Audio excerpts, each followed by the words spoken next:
1984 October 31 ఉదయం సుమారుగా 9 గంటల సమయం. ప్రధానమంత్రి ఇందిరాగాంధీ తన అధికార నివాసం సఫ్దర్గంజ్ మార్గం నుంచి నేరుగా అడుగులు వేసుకుంటూ బయటకొచ్చారు. అదే ప్రాంగణంలో ఉన్న మరో బంగ్లా అక్బర్ మార్గం వైపు ఆమె నడుచుకుంటూ వెళ్తున్నారు.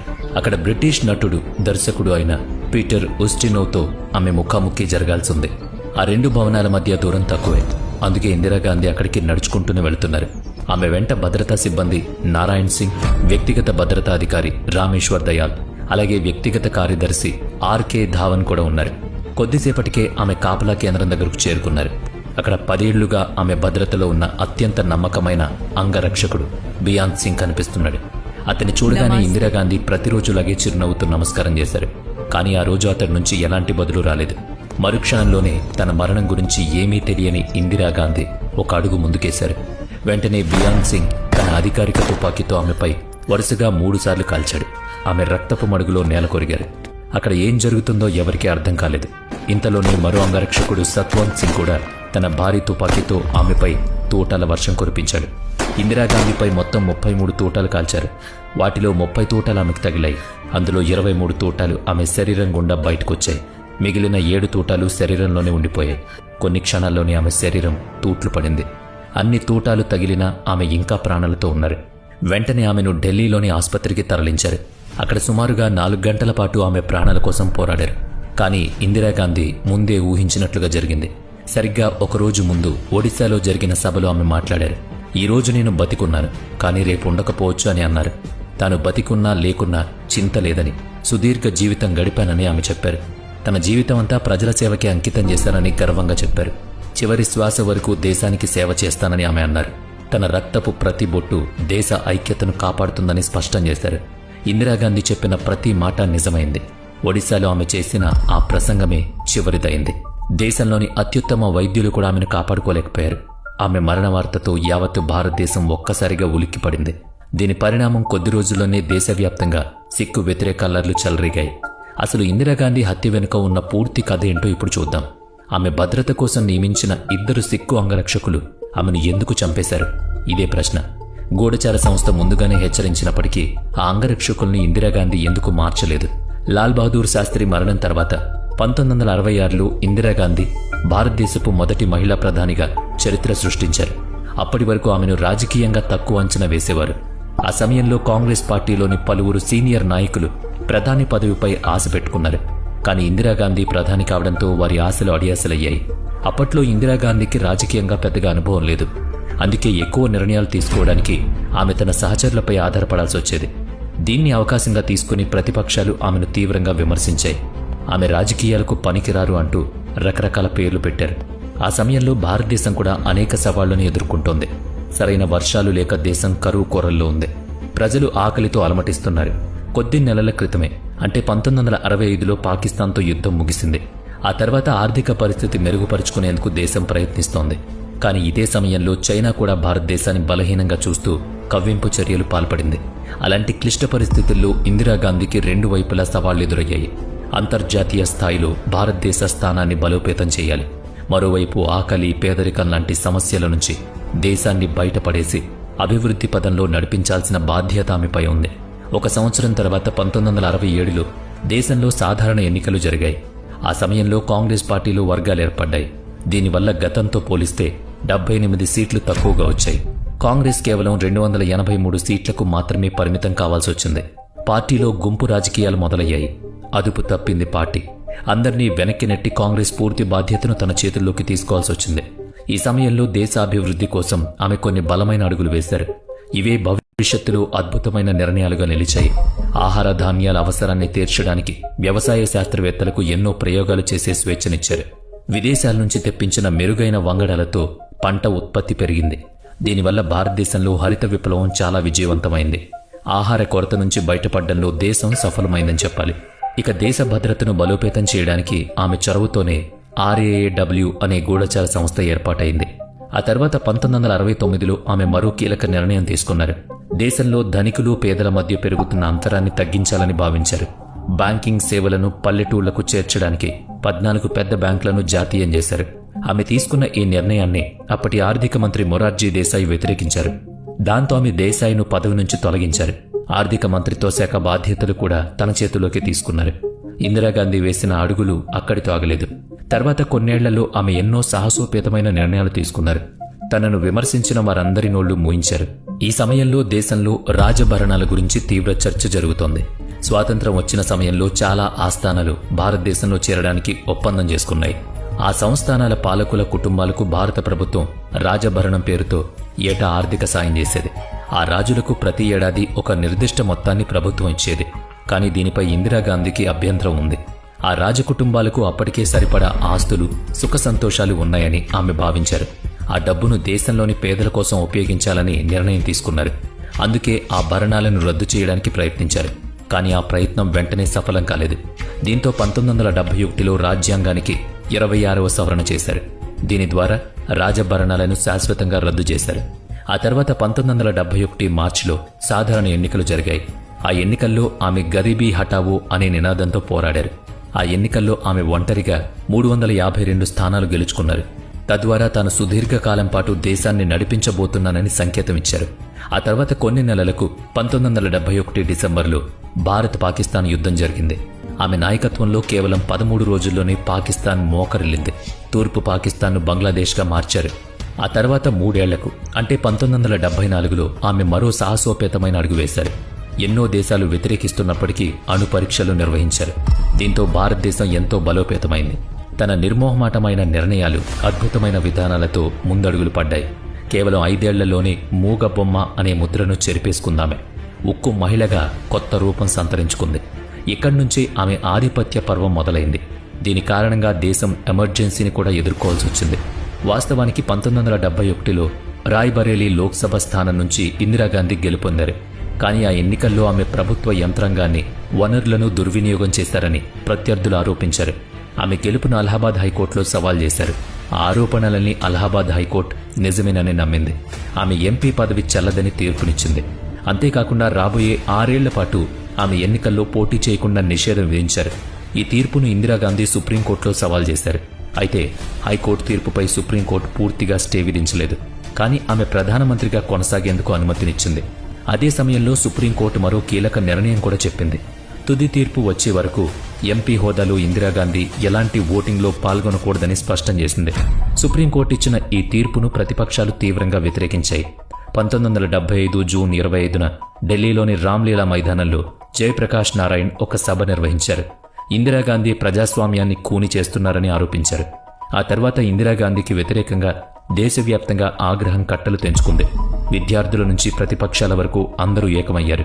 దీనికి తోడు ఆ సమయంలో దేశంలో రైల్వే సమ్మెలు జరిగాయి. ద్రవ్యోల్బణం పెరిగిపోయింది. ఆర్థిక వ్యవస్థ కుదేలైంది. అలాగే ప్రభుత్వ కుంభకోణాలు కూడా ఇందిరాగాంధీ మెడకు చుట్టుకున్నాయి. తాను అధికారాన్ని కోల్పోతానేమో అని ఇందిరాగాంధీకి భయం పట్టుకుంది. దీంతో అంతర్గత అల్లర్ల పేరుతో ఆమె నియంతృత్వ ధోరణిని ఎంచుకున్నారు. 1975 జూన్ 25 అర్ధరాత్రి దేశంలో ఎమర్జెన్సీ విధించారు. ఒక్క దెబ్బతో ప్రజల నుంచి వారి హక్కులని లాగేసుకున్నారు. దేశంలో ప్రజాస్వామ్యాన్ని పక్కన పెట్టి వ్యతిరేకించే స్వరాలన్నిటినీ అణచివేయడం ప్రారంభించారు. భారతదేశంలో ఈ భయంకరమైన పరిస్థితి సుమారుగా 2 ఏళ్ల పాటు కొనసాగింది. దీని తర్వాత 1977లో ఎన్నికలొచ్చాయి. ఆ ఎన్నికల్లో దేశ ప్రజలు ఇందిరాగాంధీని తిరస్కరించారు. కాంగ్రెస్ పార్టీ తీవ్ర పరాజయాన్ని చూసింది. ఈ సమయంలో పంజాబ్లో కూడా కాంగ్రెస్కు ఘోర ఓటమి. అక్కడ ప్రకాష్ సింగ్ బాదల్ నాయకత్వంలో శిరోమణి అకాలీదళ్ విజయం సాధించింది. ఓటమి, తీవ్ర వ్యతిరేకత ఎదురైనప్పటికీ ఆమె దృఢంగా నిలబడ్డారు. తన ఓటమికి గల కారణాలు విశ్లేషించడం మొదలుపెట్టారు. పంజాబ్లో కోల్పోయిన అధికారాన్ని తిరిగి దక్కించుకోవాలని కాంగ్రెస్ ప్రణాళిక వేసింది. అక్కడ స్థానిక మతబోధకుడు జర్నైల్ సింగ్ భింద్రన్వాలే మద్దతు తీసుకుంది. భింద్రన్వాలే 3 ఏళ్ల పాటు కష్టపడి పనిచేశారు. ప్రజల్లోకి వెళ్లి పంజాబ్లో కాంగ్రెస్ గెలుపు బాటలు వేశారు. దీని తర్వాత ఇందిరాగాంధీ నాయకత్వంలో కాంగ్రెస్ మళ్లీ పుంజుకుంది. 1980లో జరిగిన లోక్సభ ఎన్నికలతో పాటు పంజాబ్ అసెంబ్లీ ఎన్నికల్లో విజయం సాధించింది. తమ ఓటమితో శిరోమణి అకాలీదళ్ తీవ్ర నిరాశకు గురైంది. పంజాబ్ సంస్కృతి, భాష, ప్రత్యేక హక్కుల గురించి తమ పాత డిమాండ్లను మళ్లీ తెరపైకి తెచ్చింది. పంజాబ్కు మరింత స్వయం ప్రతిపత్తి కావాలని కేంద్ర ప్రభుత్వాన్ని డిమాండ్ చేయడం మొదలుపెట్టింది. అకాలీదళ్ చేసిన ఈ డిమాండ్ కాంగ్రెస్ పావు అయిన జర్నైల్ సింగ్ భింద్రన్వాలేకు కూడా నచ్చింది. పంజాబ్ రాజకీయాల్లో తనను తాను స్థిరపరచుకోవడానికి ఇదొక అవకాశం అనుకున్నారు. అందుకే తన మద్దతుదారులతో కలిసి ప్రభుత్వానికి వ్యతిరేకంగా గళం విప్పారు. అకాలీదళ్ డిమాండ్లను అతను కూడా తీవ్రంగా వినిపించడం మొదలుపెట్టాడు. అకాలీదళ్ ఒక పరిధిలో ఉండి తమ డిమాండ్లను అడిగేది. కానీ భింద్రన్ వాలే పద్ధతి చాలా కఠినంగా ఉండేది. నెమ్మదిగా ఈ సమస్య మరింత తీవ్ర రూపం దాల్చింది. కొన్నేళ్ల వ్యవధిలోనే పంజాబ్లో ఉగ్రవాదం పతాక స్థాయికి చేరింది. సిక్కుల అత్యంత పవిత్ర స్థలమైన స్వర్ణ దేవాలయంలోకి తీవ్రవాదులు చొరబడ్డారు. నెమ్మదిగా అక్కడ ఆయుధాలు సేకరించి అక్కడ్నుంచే తమ కార్యకలాపాలు సాగించారు. దీనివల్ల పంజాబ్లో హింస పెరిగింది. పంజాబ్లో పరిస్థితులను ఇందిరాగాంధీ వీలైనంత త్వరగా శాంతింపజేయాలి అనుకున్నారు. స్వర్ణ దేవాలయాన్ని తీవ్రవాదుల నుంచి విడిపించాలని ఆమె నిర్ణయం. ఆమె ఆదేశాల మేరకు 1984 జూన్లో సైన్యం ఆపరేషన్ బ్లూ స్టార్ను ప్రారంభించింది. భారత సైన్యం స్వర్ణ దేవాలయం లోపలికి ప్రవేశించి చర్యలు చేపట్టింది. కొద్ది రోజుల్లోనే ఆ దేవాలయాన్ని తీవ్రవాదుల నుంచి విడిపించారు. ఆ ఆపరేషన్లో తీవ్రవాదులతో పాటు వందలాది మంది ప్రాణాలు కోల్పోయారు. అదే సమయంలో స్వర్ణ దేవాలయంలోని అకాల్ తక్ అనే భాగం తీవ్రంగా దెబ్బతింది. తీవ్రవాదులను అక్కడి నుంచి పారద్రోలడానికి ఈ ఆపరేషన్ జరిగింది. కానీ స్వర్ణ దేవాలయంలో సైన్యం చేసిన ఈ చర్య సిక్కుల్ని బాధించింది. సిక్కు సంఘాలు ఇందిరాగాంధీపై ద్వేషాన్ని పెంచుకున్నాయి. తమ మత విశ్వాసాలు, సంస్కృతిపై జరిగిన దాడిగా అభివర్ణించుకున్నారు. ఈ ఘటన రాబోయే రోజుల్లో ఎన్నో పెద్ద ప్రమాదాలకు, అల్లర్లకు పునాది వేస్తుందని బహుశా అప్పుడు ఎవరూ ఊహించలేదు. సిక్కుల ఆగ్రహం గురించి ఇందిరాగాంధీకి కూడా తెలుసు. అందుకే వారి కోపాన్ని తగ్గించడానికి ఆమె ఎన్నో ప్రయత్నాలు చేశారు. సిక్కు వర్గానికి చెందిన పెద్ద నాయకులతో మాట్లాడారు. ఆపరేషన్ గురించి తన వాదనను వాళ్ళకి వివరించారు. ఈ చర్య కేవలం ఉగ్రవాదానికి వ్యతిరేకంగా మాత్రమే జరిగిందని బహిరంగ సభలో కూడా చెప్పారు. సిక్కుల పట్ల తన సానుభూతిని వ్యక్తం చేశారు. సిక్కు మతాన్ని తాను గౌరవంతో చూస్తానన్నారు. అయినప్పటికీ ఆమె సిక్కుల నమ్మకాన్ని గెలుచుకోలేకపోయారు. ఈ సమయంలో సిక్కు తీవ్రవాద సంస్థల నుంచి ఆమెకు ఎన్నోసార్లు బెదిరింపులొచ్చాయి. ఈ ప్రమాదాన్ని దృష్టిలో ఉంచుకుని గూఢచార సంస్థ ఆమెను హెచ్చరించారు. ఆమె భద్రతా సిబ్బంది నుంచి సిక్కులను తొలగించాలన్నారు. కానీ ఆమె వాటిని పట్టించుకోలేదు. దీనికి తోడు ఏళ్లుగా తన భద్రతలో ఉన్న సిక్కు అంగరక్షకులపై ఆమెకు ఎంతో నమ్మకం కూడా ఉండేది. వారిలో ఒకరైన బియాన్ సింగ్ గత 10 ఏళ్లుగా ఆమెకు రక్షకుడిగా ఉన్నాడు. ఇందిరాగాంధీకి అత్యంత ఇష్టమైన వాళ్లలో అతను ఒకడు. ఆపరేషన్ బ్లూ స్టార్ జరిగిన కొన్ని నెలల తర్వాత ఒక సంఘటన జరిగింది. సఫ్దర్జంగ్ మైదానంలో ఇందిరాగాంధీ విదేశీ విలేకరులతో మాట్లాడుతున్నారు. సిక్కు భద్రతా సిబ్బందిని మీరు ఇంకా నమ్ముతున్నారా అని ఒక విలేకరి ఆమెను అడిగారు. అదే సమయంలో బియాంత్ సింగ్ అక్కడ నుంచి వెళుతున్నాడు. ఇందిరాగాంధీ బియాంత్ వైపు చూసి నవ్వుతూ ఒకే మాట చెప్పారు. నా చుట్టూ ఇలాంటి సిక్కులున్నప్పుడు నాకెవరితో ముప్పుంటుంది అని ఆమె అన్నారు. తాను అంగరక్షకుడిగా భావిస్తున్న వ్యక్తే తనను హత్య చేస్తాడని ఆమెకు తెలీదు. ఆపరేషన్ బ్లూ స్టార్కు ముందు వరకు బియాంత్ సింగ్కు మతపరమైన భావాలు పెద్దగా లేవు. కానీ ఆ ఆపరేషన్ అతన్ని కుదిపేసింది. అతని ఆలోచనలు, ప్రవర్తనలో మార్పులొచ్చాయి. ఆ తర్వాత బియాంత్ సింగ్ తరచుగా తన మేనమామ కేహర్ సింగ్తో కలిసి మోతీబాగ్ గురుద్వార్కు వెళ్లేవాడు. ఒకరోజు గురుద్వార్లో అతను వైరాగ్య కథను వింటున్నాడు. ఆ కథలో లీనమైపోయి భావోద్వేగంతో అకస్మాత్తుగా ఏడవడం మొదలుపెట్టాడు. అప్పుడు అతని మామ కేహర్ సింగ్ ఏడవద్దు, ప్రతీకారం తీర్చుకో అని చెప్పాడు. కేహర్ సింగ్ ఉద్దేశం ఇందిరాగాంధీపై పగ తీర్చుకోవడం గురించే. ఇక్కడి నుంచే మొత్తం కథ పూర్తిగా మారిపోయింది. ఆపరేషన్ బ్లూ స్టార్కు ప్రతీకారం తీర్చుకోవడానికి బియాంత్ సింగ్ ఒక నిర్ణయానికొచ్చాడు. ఇందిరాగాంధీని చంపాలనే ఆలోచన అతని మదిలో నాటుకుందప్పుడే. ప్రారంభంలో అతను ఈ విషయాన్ని కేవలం కేహర్ సింగ్కు మాత్రమే చెప్పాడు. కానీ కొన్ని రోజుల తర్వాత తన స్నేహితుడు సబ్ ఇన్స్పెక్టర్ అమర్జీత్ సింగ్కు ఈ ప్రణాళిక గురించి వివరించాడు. అతను కూడా ప్రధానమంత్రి నివాసంలోని విధులు నిర్వర్తించేవాడు. ఆగస్టు 15 కంటే ముందే ఇందిరాగాంధీని హత్య చేయాలని అనుకుంటున్నట్లు బియాంత్ సింగ్ చెప్పాడు. ఈ ప్రణాళికలో అమర్జీత్ను కూడా కలుపుకోవాలని అనుకున్నాడు. కానీ అమర్జీత్ అతడి మాటలకు అంగీకరించలేదు. అమర్జీత్ ఒప్పుకోకపోవడంతో బియాంత్ ఎలాంటి ఖచ్చితమైన ప్రణాళికకు సిద్ధం చేయలేకపోయాడు. ఈ విషయాన్ని తన మామ కేహర్ సింగ్కు అతడు వివరించాడు. ఎట్టి పరిస్థితుల్లోనూ వెనక్కి తగ్గకుండా ఈ పని పూర్తి చేసే నమ్మకమైన స్నేహితుణ్ణి వెతకాలని మామ సూచన. కొన్ని రోజుల తర్వాత బియాంత్ సింగ్ అన్వేషణ బల్బీర్ సింగ్ దగ్గర ముగిసింది. అతను కూడా ఇందిరాగాంధీ భద్రతా సిబ్బందిలో ఒకడు. ఆపరేషన్ బ్లూ స్టార్ తర్వాత ఇద్దరు ఇందిరాగాంధీపై ప్రతీకారం తీర్చుకోవాలి అనుకున్నారు. అందుకే వారిద్దరి మధ్య త్వరగానే స్నేహం కుదిరింది. ఇద్దరూ కలిసి త్వరగా ఏదో ఒకటి చేయాలనుకున్నారు. కానీ సెప్టెంబర్ మొదటి వారం వరకు ఎలాంటి స్పష్టమైన ప్రణాళిక లేదు. అదే సమయంలో ఒకరోజు జరిగిన సంఘటన వారి ఇద్దరి ఆలోచనను మరింత దృఢం చేసింది. ఆ రోజు బల్బీర్ సింగ్ ప్రధానమంత్రి నివాసంలో విధుల్లో ఉన్నాడు. మధ్యాహ్నం సమయంలో ఒక గద్ద ఎగురుకుంటూ వచ్చి అక్కడ చెట్టుపై వాలింది. దాన్ని చూడగానే బల్బీర్ సింగ్ కళ్లల్లో ఒక రకమైన మెరుపు.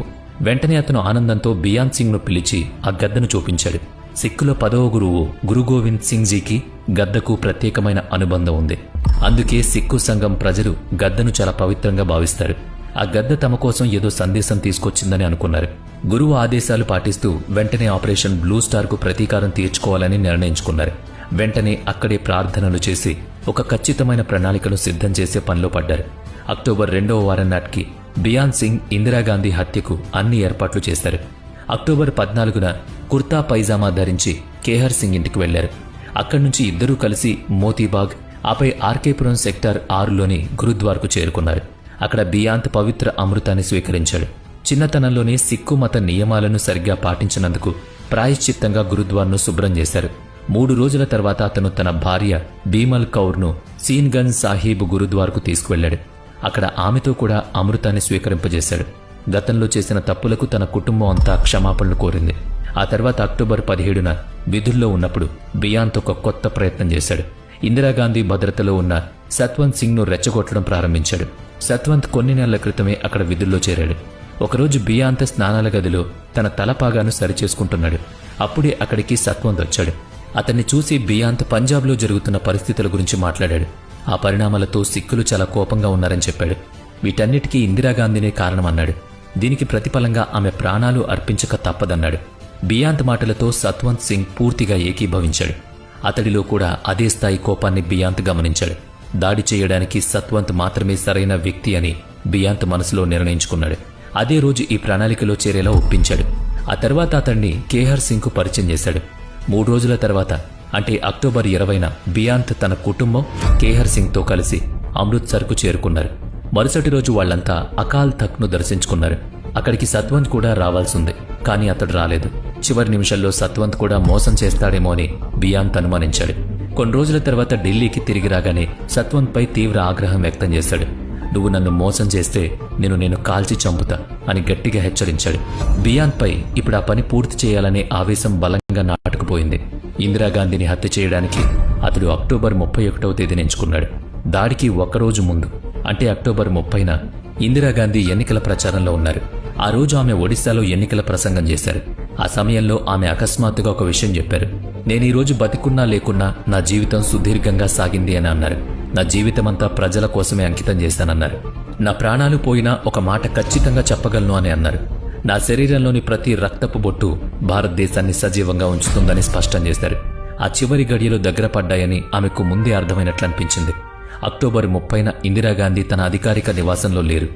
అందుకే సత్వంత్ అలాగే బియాంత్ చాలా తెలివిగా